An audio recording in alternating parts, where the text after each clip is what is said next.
Valigonda Narasimha, political science research scholar, Osmania university.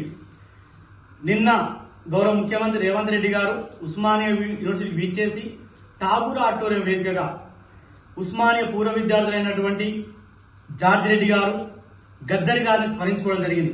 ఆ క్రమంలో పూర్వం ఏబీపీలో పనిచేసి నేడు బీజేపీలో పనిచేస్తున్నటువంటి బీసీ, ఎస్సీ, ఎస్టీ నాయకులైనటువంటి కొద్దిమంది నాయకులు కొన్ని అభ్యంతరకరమైన వ్యాఖ్యలు చేయడం బాధాకరంగా మేము భావిస్తా ఉన్నాం.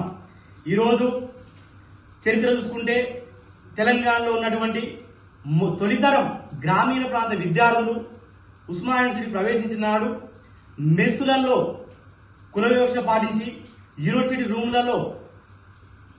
రూమ్లు ఇవ్వకుండా, బెడ్లు ఇవ్వకుండా కుల వివక్ష పాటించి వారి మీద దాడులు పురగొల్పిన చరిత్ర మీ నీచమైన సంస్కృతి.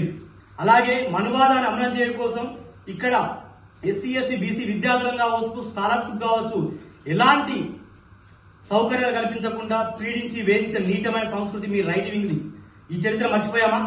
అదేవిధంగా ఈ దేశ ప్రజాస్వామ్యం డాక్టర్ బిఆర్ అంబేద్కర్ ఇచ్చినటువంటి గొప్ప అంశాలైనటువంటి రక్షణలైనటువంటి రిజర్వేషన్ల వ్యతిరేకంగా ఏబీపీ ఆధ్వర్యంలో ఉస్మానియా యూనివర్సిటీ వేదికగా ర్యాలీ తీసిన చరిత్ర మీది కాదా?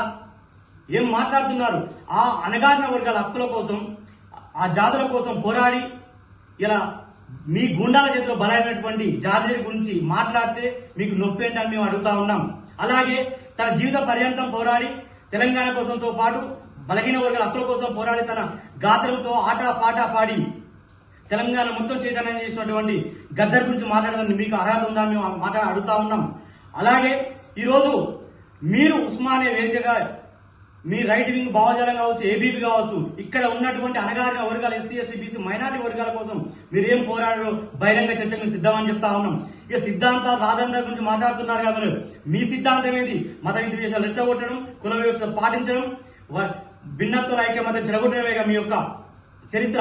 ఇది కాదు. ఇక చివరగా ఈ సిద్ధాంతాల గురించి మాట్లాడుతున్నారు కదా, మీ మల్కాజ్గిరి ఎంపీ ఈటెల రాజేందర్ది ఏ భావజాలమో చెప్పండి తెలంగాణ ప్రజలకు.